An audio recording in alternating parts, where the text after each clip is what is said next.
Ourselves. It's been a long camp, but a very good camp. Been very happy with camp and the progress we've made, and we'll find out. But our camp for the most part have been relatively healthy for the most part, getting through camp as long as we have. Looking forward to an outstanding season. Hopefully our kids will play well and do the things we got to do, and we can stay healthy. Like I say, knock on wood. But starting this first week, looking forward. We got a great team we're playing, Alabama. Again, they have nothing but respect for Alabama. They've done a tremendous job with their program in the past, in the present, and in the future. I know they will. Their coach, they have an outstanding coach. Nick does as good a job as anybody. Does a great job preparing his team, and they'll be ready. Outstanding players. They play very hard, very physical, very well coached. Have big guys, dynamic guys, playmakers. They have it across the board. They can throw it. They can catch it. They can run with it. They can defend. They can cover. They do all the things that you have to do to be successful, and they're great in the special team. So we're definitely looking forward to the opener, but at the same time, we're going to have to play extremely well. We know we have our hands full playing a great opponent, but saying all that, we're looking forward to it and ready to play and get the season kicked off and get going. So, questions? Coach, how you doing today? Good. Jimbo, what part of your coaching philosophy, both X's and O's and then in the way you deal with your players, your relationships, all the constituents involved in that, what part have you borrowed the most, you think, from Coach Saban, and what part have you learned the most from Coach Bowden? I don't think I've borrowed from anybody. I think I've formed my own ideas. I don't think you borrow from anybody. You learn from people, then you formulate it into what you think is appropriate. And I've done that off tons of people throughout my career that I've ever been with, but I've had my own ideas about what I wanted to do all the time. Then you just take things and you formulate into what your game plan is and how you see the game. Now, sometimes guys see it similar, and at times we saw it very similar in a lot of ways, philosophically, was how players are coached, how their sizes, their dimensions, the things you need to be successful and the things you have to be successful. But I've never really copied off anybody. I've just learned from people and then formulated my own ideas. And then what do you Nothing that, the most about each guy? No, I've answered that 500 times. I mean, I admire everything about both of them. They're both very successful. Both of them are great football minds. They're great people. They handle people very well as far as players, recruits, boosters, things like that. And they're all very unique in their own way. They're both very dynamic, and to say which one you've taken the most from or learned the most from, I don't think that's an answer. I mean, you learn from all of them, and I learned a lot from both of them.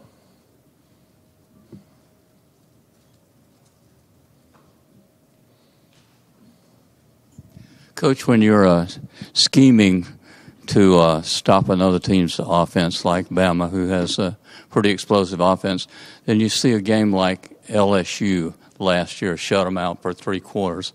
How does that affect your plan at all? It doesn't. You do what you think is appropriate to play their plays. In games, see, people, you can't get caught up. Sometimes certain people match up differently against other people. Certain players, they know they play each other so often. Sometimes that has a lot to do with it. Or sometimes that day, maybe that team was off. So we act like it's a computer game sometimes and everything's perfect on both sides. It doesn't work that way. I mean, that's what makes sports so unique. And, you play what you think. You learn from things they did, pick up things they did. But some of the things they did weren't any different than what anybody else did. They did it with good players and executed very well, and that's what makes sports so unique. You never know who's going to win. But we learn from LSU. We learn from everybody. We watched all the film and all the tape, and hopefully we'll formulate the best plan.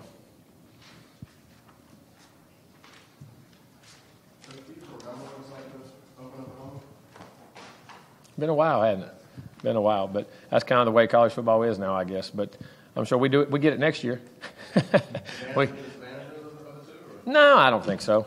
I mean, it's great to always open up at home and play at home, but I mean, you got to play your games anyway, and you got used to playing on the road in those kind of environments. So, and I think kids today are more apt to that probably now than they ever have been in their lives because they've been exposed to so much more at an earlier age. They've played in all. I mean, a lot of kids when you used to go to college, and you said you play at home, play away. Well, kids had never been anywhere. They had never been out of their own community. Now they're going to openings. They're going to these workout camps. Their high school teams are playing in every state. They're on TV. I mean, this kind of environment for these kids as far as moving and playing in different atmospheres is probably a lot easier on them now than it's ever been. Jimbo, we've seen this team kind of have its difficulties against guys like Mariota, Greg Ward, Lamar Jackson last season. Everybody does. Is Jalen Hurts kind of one of those players too? Is he a dual threat in that same sense? He can throw it and he can run it.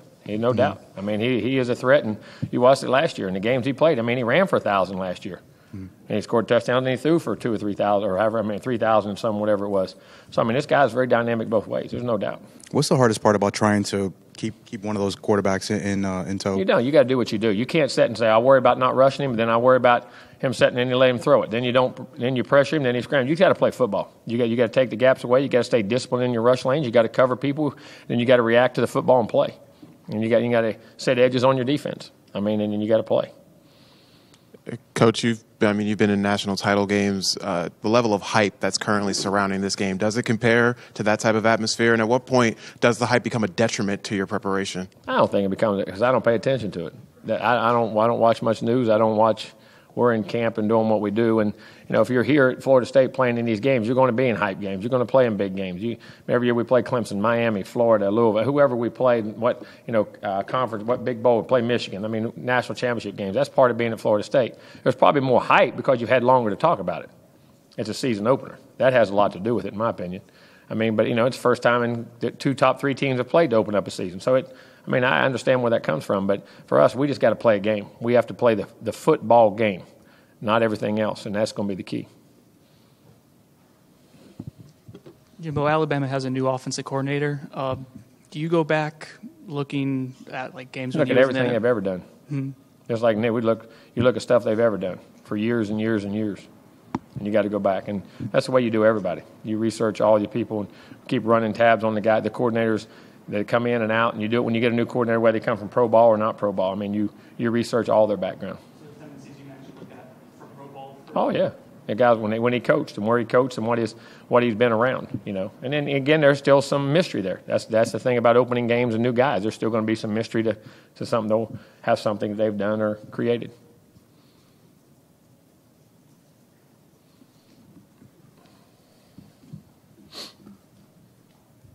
Jim, there's obviously a couple of pretty talented quarterbacks, and they're veterans now, the two of them. But could this game, depending on the flow and what happens, could it easily be a game dominated by running backs on both sides? Well, I think you're going to have teams that are very well balanced. I think if both teams become one-dimensional, I think it's hard when you play good people. You have to keep great balance in what you do, and very easy. They're extremely talented running back, and we feel like we're talented running back. So that could happen. There's no doubt. Not a lot of teams are as physical as Alabama is up front on both lines. Just how physical are they when you look at them on film? Well, they're a lot like the great teams we play, and the teams are up front. They have large size. They play a lot of 2-gap stuff and move their guys inside and anchor and let the backers scrape and run and do things, but then they can still create edge pressure. So, they're big, they're strong, they're physical. They play the game and on both sides. And, I think the way they're constructed, that's the way Nick likes to construct his team. And I think that's the comment he was making about in the preseason, that we're constructed like when he said the SEC team and everybody. But, we try to construct ourselves in very similar ways. That we have big physical guys that can 2-gap or 1-gap and let backers flow. Or up front, you got to be able to block, and you still got to run the football and be able to defend the run and all those areas. And, but they are very physical and constructed that way.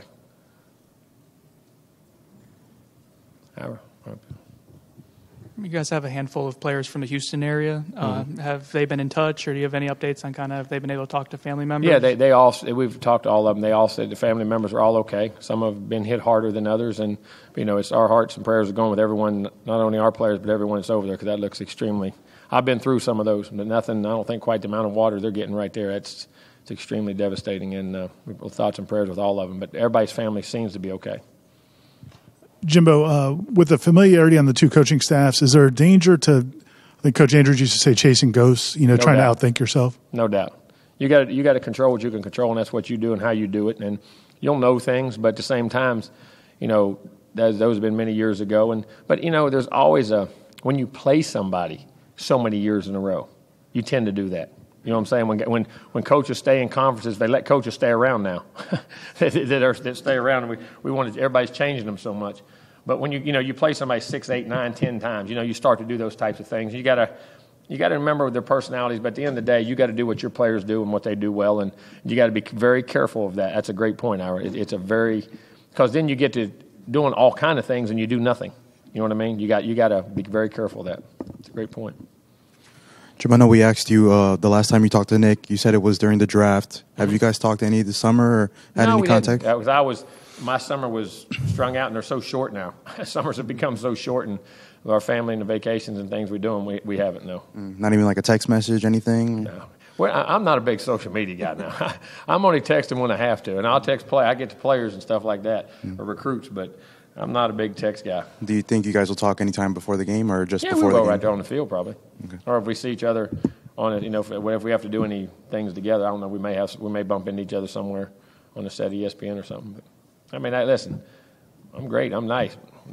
Like he is. When it's time to keep score, we'll go keep score. Till then, we'll be nice. Jimbo, how are you guys doing health-wise going into game week? Feel pretty good. I mean, for the most part in this camp, we're relatively healthy for the most part. Got a few nicks and knacks, but I mean, and the two guys that we lost for a season, and and DJ who's out for a little while. But other than that, we're relatively healthy. Will Matthew be back this week? He should be practicing today. No, I don't know. We'll see. He should be practicing today. Jimbo, Coach Trickett said the first time he saw Nick, he was a quarterback in high school in West Virginia. Just when's the first time you met Nick, or how far do you guys go back? We met the first time was when we interviewed for the job. I knew of him because we used to drive through Monongah to get to my grandfather's house. So he lived down. That's where my father and him grew up right down there by them. And they had won 2 or 3 state football titles. And Nick was a quarterback, and they got him Kerry Marbury and a bunch of guys who played at West Virginia for Coach Bowden, who was an high school All-American. I can't remember. They had 2 or 3 others. They had a phenomenal high school team. I mean, they were football, basketball, and baseball. They had a bunch of high school All-Americans that went to West Virginia and from a little coal mine town did very well. And so I knew of that team and heard of them before and done all that. But the first time I ever met him was when we interviewed for the job. But I knew of him and heard of him and what he'd been doing. Jimbo, if Matthew is back this week, as you guys expect, does the layoff hurt him, or the fact that he's a senior, you think he's going to be okay? No, he's played, and he'll be in condition. He's ran, I'm sure, on his own and did things like that. But we'll see. We'll see. Hey, Coach, speaking of kind of players coming Welcome back, buddy. Yeah, I'm glad to be back. Speaking of players. I missed the dress. He's out. See, you guys got to take some notes off him, man. Daggone. Speaking of players kind of coming back, Derwin, the fact that this is going to be his first game in so long. I mean, what are you expecting the feeling like him is, or feeling for him? What I want him to do is like play the game. Don't get it's my first game back, which I think he has done in camp very well in our scrimmages, and not get caught up in wanting to do too much or anything like that, which I know he'll keep poised. I'm sure he'll be very excited at the beginning of the game. But I think just go play the game. Don't try to live up to no expectations. Control what you can control and play. Because here's what I always remind those guys. Why did you get those expectations? Because you just played. That's why you got those expectations. It wasn't nothing you got to go do extraordinary now. Just go be Derwin and play the game and play within the concept, the scheme, and play your tail off and hustle and do all the things you need to do. All right, we're going to go to the phone for a question from Chris. Hey, Jimbo, how you doing? All right, how are you? Doing great. What is the typical Jimbo Fisher perfect game going into Saturday's matchup with Alabama? What is the perfect game to your I don't know. There's no such thing. But I think early in games, I think things would be very important. You got to take care of the football, which is always the most important thing. Eliminating self-inflicted wounds as far as penalties. You got to not jumping off sides, not lining up off sides. The holding calls and playing and not shooting yourself in the foot early and things that put yourself in bad situations. And then you got to creating big plays and stopping big plays. And you got to play very physical and you got to play hard and you got to relax and play. Do the assignments, set the edges on the defense, play physical inside, all the things you got to do. But the big thing to me is penalties, turnovers, and those key areas right there, and the blown assignments. And then also, you don't think about this much, substitution. When you're subbing in for a game and you're in your nickel package, your dime packages, or we're 2 tights, or we're going to 1 tight and 3 wides or 4 wides, just making sure the right guys get in and out of the game and they see the signals and they're not caught up in all that stuff. The game operation stuff, signals, both sides. I mean, all that kind of stuff, where guys get hyped up in the first game and don't get in. Those are things for a coach that, you've got to control, because those things can cost you without ever, it's bad enough that you play a great team or that, you get beat physically, but you just can't beat yourself mentally and in that way. Jimbo, it's been thank you. It's been 10 years since the first time you met up with Coach Saban. It's 10 years ago, which is crazy to think about. What do you remember about that game in 2007 in Jacksonville, and how far have both programs come in the last decade? Drastically changed. I mean, we're in the last 7 years, we're the 2 winningest football teams in America. They've won 4 national titles. We've won 1. They've won 4 or 5 conference championships. We've won 3. I mean, it has a lot of bowl games. I mean, it really has come. We were both 7-6 teams. We were both right at 500. in that game, and it was a hard fight. Again, the game was very hard, but I think both programs were at very similar situations probably, and where we're at. I mean, we're both fighting, scratching, and clawing to stay bowl eligible and have winning seasons and go play. And it was a very hard fight. I remember they were very good on defense early. They were very dynamic on it early, and we hit some plays in the second half and got a couple. I remember Cody caught a little corner route for a touchdown in the corner, and we ran a little goal line route, and then I think we hit a run it late, and he broke a tackle and went down the sideline. And it was a very hard physical game and a typical game that they were well coached. But I think both programs, like you say, were at very similar situations and have really progressed and came a long way. Did you have a feeling that he was going to turn it around as quickly as he did over there? Yeah, I would. Because, one, he's a very good football coach. He knows what he's doing. He has a plan. He's going to do that. But, two, the resources and the commitment that they have. I mean, also, that they always, that old adage, and this is an old Bear Bryant statement, that make sure the school you're coaching at has more going for it than you. In other words, make sure they're committed to winning. Make sure they're committed to doing all the things you got to do. Make sure they're all in the same way. And Alabama definitely is in that regard. And so when you put those two together in time and the recruiting base and the history, you knew they were going to get it right. Jimbo, your offensive line, what kind of progress have you seen in the last week, and do you feel pretty good about where things stand? I do. I think our line's had a really good camp. I mean, we've ran the football, and we pass blocked and did the things we had assignment-wise, and worked hard on blitz pickups and different things, and the run game, pass game, all the different scenarios. I think Eberle being not only healthy but just so much more experienced inside. Like, again, you talk about the quarterback being more experienced in decision-making. Well, your center, getting you on the same page, making calls up front, knowing which way the line's going to go, how it's going to block things. That's a huge – and then the quicker he does it, those guys, other assignments beside them, they get cleared up quicker. They get to communicate better. And then the years of experience for all those guys. You got 4 of them back that really played and started all last year. And one guy in Derek Kelly who played a lot at the same time too. So I feel very good about where they're at right now. We got to go play well, and we're going to play some great players on the other side. It's going to be a very physical, hard-fought game. But as far as how they're playing right now, I've been very pleased. Jimbo, some of the Alabama writers right now are saying that Nick Saban said he would throw a Nick fit at you when you would run play option passes during practice or go off script, and also said Nick also said you had a good 3-point shot and you were competitive playing basketball. We used to play a lot of basketball. He and I were always on the same team. We always played. Never went in against each other? No, we won every time. We always won. We played. Nick was a good basketball player too. That's why I said he was a good all-around athlete. I mean, he was a baseball player in college too. He was a baseball guy, football guy at Kent State, and did all that. So he was a heck of an athlete. We had fun. And then, like I said, we were both very competitive. So being on the same team, it was fun. It was fun. Oh, we go off script, and he'd come off with a blitz or different things. But it was never. Here's the thing about it. We had our times, and we were very competitive. But it was never against the landscape of the team where it was offense against defense. And you hear me say that all the time here. That was one of the things I respected the most about him. He's a defensive coach in the defense. And I know, and even he'll tell you this, and it's crazy. It's easier to be good on defense than it is offense. And I know people don't believe that, and you think it is. Because effort and toughness and things can get you by. You still got to be perfect. You still got to fill your gaps. But anytime a ball's involved, there's rhythm and timing. Some days Michael Jordan doesn't hit all of his shots. Larry Bird doesn't hit all of his shots. The ball doesn't always go in the rim. And so we built that, and his philosophy is about how that's why we played certain ways on offense, and that's why I still do that to certain ways. I mean, when you're all skill and it's all fly-by-night and there's no toughness to it and there's no running game and there's no substance to it, it's hard to consistently – you may have one of those years, but year after year after year, there's going to be days you're off. It's just the ball, as I say, when you're putting – why can a guy putt one day and have, 15 putts on a day, and next day it takes 23 putts? I mean, there's timing and rhythm in offense that's so much more dynamic to associate with, and then you have the pressures of a defense. And so my point on that was that we built that team, and it was never where it was offense against defense. We played to each other. And I always tried to understand as a head coach, which I always thought I looked at. That was one of the things I thought we did very well. But every now and then you have to do something just to – because they were good and we were good. And we had competitive guys too. Our guys wanted to see it too. I mean, we had a lot of and we still have 35, 38 points a game down there and threw it around and had some dynamic offensive guys. Had 1,000 rushers, 1,000-yard receivers. I mean, we had a lot of award winners down there. So it got competitive both ways. But he'd get mad every now and then. But it was never in disgust or it would separate us. It was fun. Learned a lot of football, like I say, and a lot of different ways in which you practice and how we did things. It was very good. Jimbo, I know sometimes you'll go with the hot hand at running back as games progress. Will there be a plan for getting some of those other guys touches? No doubt. They got to get touches, and they got to get in the game, and you got to get them. You got to get them broken in, and you got to put them in there. And the big thing, they're ready to get in there. They've proven it every day in practice. I've been extremely with Vickers and Jaquez, fullback. They've been doing a great job. But Amir and Cam and all those Ryan, those guys have all did a tremendous job behind them, and feel very comfortable. Have all made plays in scrimmages and practices in a lot of different ways, and they'll play.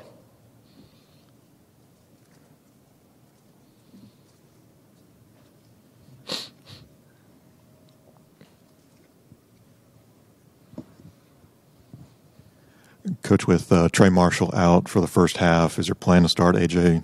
Westbrook, or do you have other? Well, it just depends on what package we're in. Whether we're in, he'll be in there playing probably most likely, whether it's nickel or dime or safety or whatever we do, depending on how they start or how we start. But we got quite a few safeties we can put in there. But A.J. would definitely most likely be in there. Yes. And with Westbrook, what have you seen from him this preseason? Boy, gotten bigger, stronger. Just he's one of those guys that just always in the right place, always makes the right play, understands the game, tackles well, plays the ball well. He's one of those guys that you say he doesn't say much, so you kind of all of a sudden, man, that's AJ, that's AJ, that's AJ. He's making plays all over the field, and then sometimes when he's not in there, man, where's AJ? Because it's just sometimes not saying a guy's name is great because he takes things away. You know what I'm saying? You take him for granted. Just a very, very good football player, very heady, very smart, and really getting stronger and physical. Jimbo, obviously a lot of former players are going to come back for a game like this. Is there a temptation to involve them in pregame and things like that, or try to keep them apart? You keep it the same. That you don't make it any. Listen, the game's a game. No matter if we're playing Alabama, playing ULM, you're playing Miami, you're playing whatever. You have your same routine in how you play the game. You got to line up and play. And if some of them guys still in the NFL had some eligibility left, I could get them in the game. Some of those guys. But, you can't because it's a different distraction. It's a different clutter. It's a different mindset for your players. You got to get them to understand this is their time to make their legacy so they can be one of those guys. Jimbo, is Fitzpatrick and Derwin alike in the sense of how they can impact Fitzpatrick? Oh, okay. And Derwin alike in the sense of how they can impact the game? Yeah, in different ways. That daggone Minka. Now, I'll tell you what, you talk about a heck of a player. Great family. That was a down-to-the-wire recruiting deal, too. We recruited the heck out of that guy, and I really enjoyed him and his family. Phenomenal. And it's been fun to watch him play. It ain't going to be fun this weekend, but that daggone guy's too good. But, you go back and watch him, how many turnovers he turns into touchdowns. The pick where they had in Arkansas, the game he had at A&M a couple years, just he's always in the right place where he's playing corner, where he's playing safety, where he's playing nickel, where he's playing dime. Guy's just an unbelievably instinctive football, can tackle, can cover, and he has tremendous ball skills. And he affects the game. And that's a lot like Derwin. Derwin's a little bigger, and Minka's probably a corner that comes inside, but that can do both. Derwin's probably a safety that can play some corner, but also plays up like a linebacker at times. But they're both very impactful as far as the way they can affect and be moved around and match up against different types of players. Man, that guy, he's a heck of a player, and so is Derwin.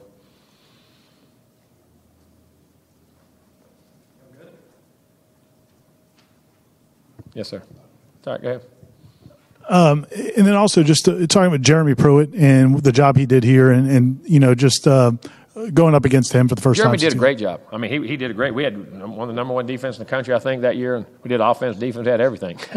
But he did a great job. He used those guys, and we got Rush, and we played each other very well. He was very, very well, understands the front, understands the back end, communicates with players, very hard worker, very dedicated. Watches hours and hours of film, studies the game, works at the game. He's going to be in this game alone. He's already proven what kind of football coach he is, and he'll be a head coach here probably pretty soon and do very well. But Jeremy did a tremendous job here, and going against him, you're going to have to dot I's and cross T's. He knows how to play everything, and he'll have a plan for everything, and it's going to be very competitive. And with him and Nick, they're scheming together. It's going to be extremely tough.